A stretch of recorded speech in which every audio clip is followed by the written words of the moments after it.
All right, Craig Wagner, Peter Christensen, going through page 3 of the new REPC. Well, it's a continuation of section 8, dealing with, in this case, real estate brokerage compensation, which you do address on page 1, the amounts, but this then gives further kind of clarification of, just some making clear that, any amount entered there can't be more than the written buyer broker agreement that you have in place, which already exists in the previous REPC. It is part of, some considerations nationally, but it's meant to be transparent for you and your buyer. Now, there have been some questions. Well, what if, erroneously or it did exceed the buyer broker agreement? Well, any excess amount is then returned to the seller. You'll notice it doesn't necessarily give the seller a right to cancel. It just, the transaction continues, but the excess amount would go to the seller. I don't anticipate that being utilized much, if at all, but it is meant in those weird situations. We didn't want to penalize the buyer for that. Section C, seller's contribution to closing costs. Now, Peter, you do ask for in page 1 for closing costs. Seller agrees. Really, what can the buyer use these closing costs for? Yeah, this is a good. So you'll notice a theme.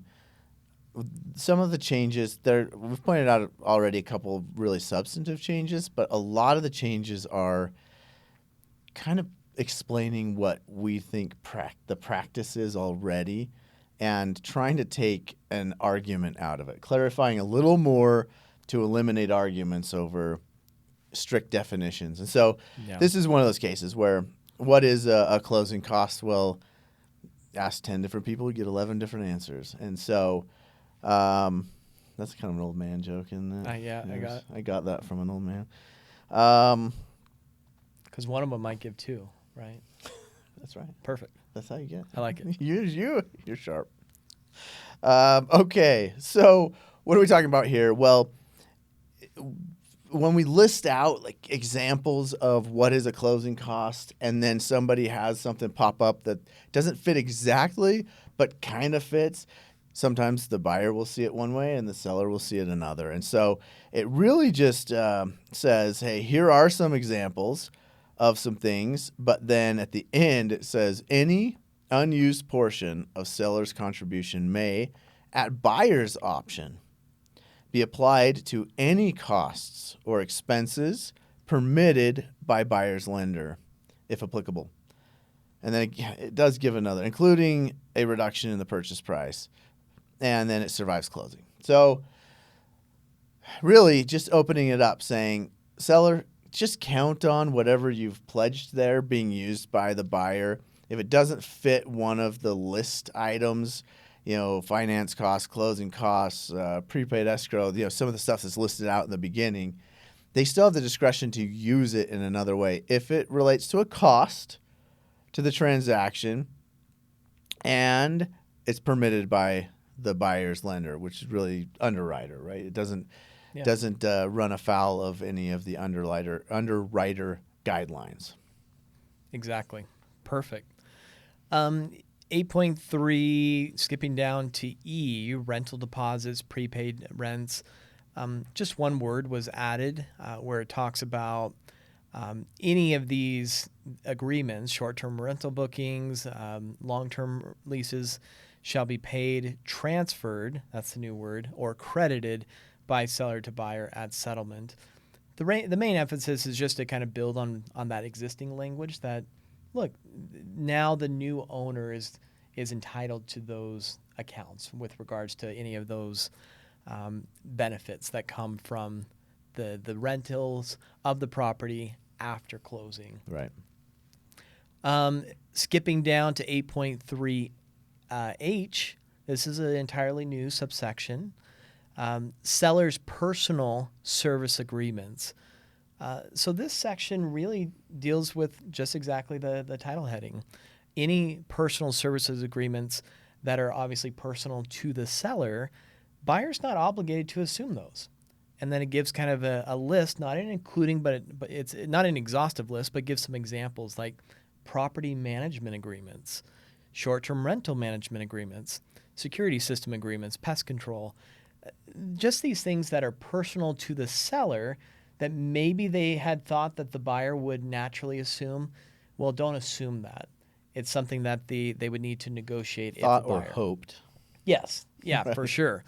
So really, as an agent, you're going to need to have that dialogue with the seller before going under contract to know what to counter or to look at those terms of those agreements respectively and know what maybe the buyouts are or the penalties for early cancellations and how that is going to be Or handled. even the process of changing over to a new owner if that's the route they're going. But I really like this. Again, this is more putting into writing what the practice really was, Yeah. and under the law, probably how it would pan out anyway.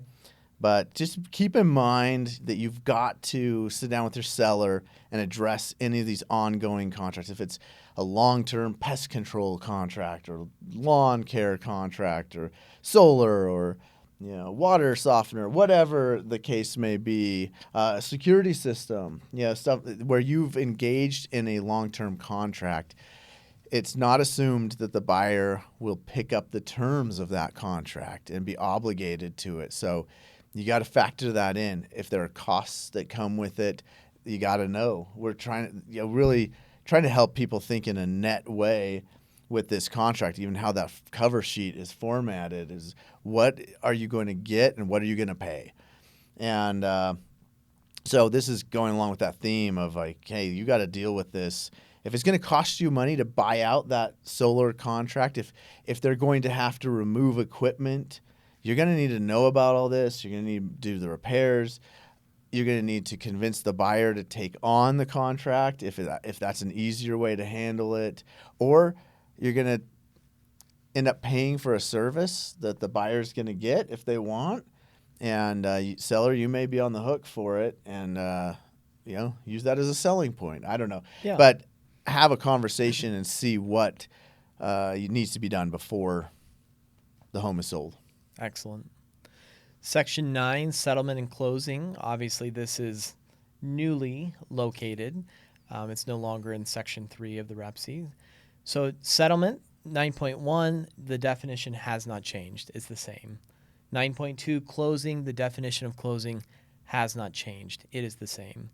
9.3, possession, it's gotten more robust. There's a lot of newly added language. The date's not there. Dates on now is on page 1.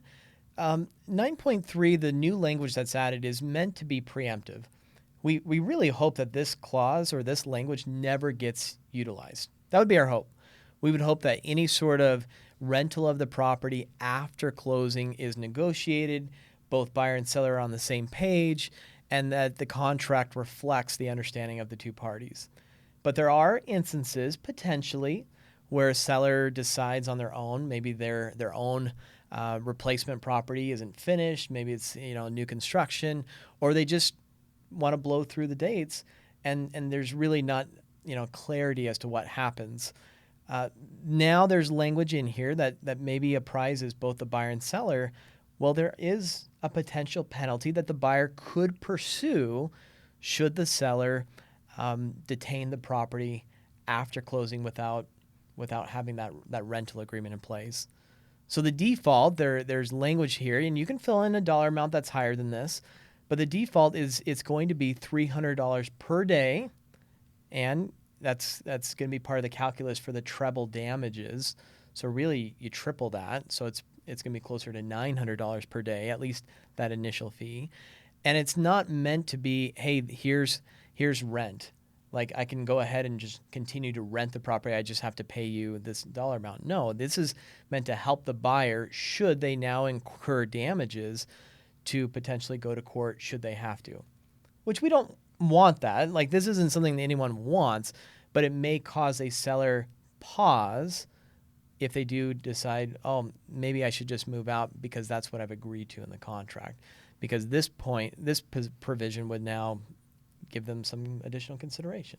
Yeah, just clarifies there was no penalty, and this is not a huge problem that I've heard of, and so hopefully it will continue to not be. But it does give what was a little ambiguous of what penalties can I seek through the court right now under the old REPC, there aren't many. I mean, you can, but the court loves to look because they're going to treat the holdover seller as a tenant in the eyes of the law. And so they're looking for some sort of rent to calculate damages, and there isn't any. They weren't supposed to be there. There was no rent contemplated.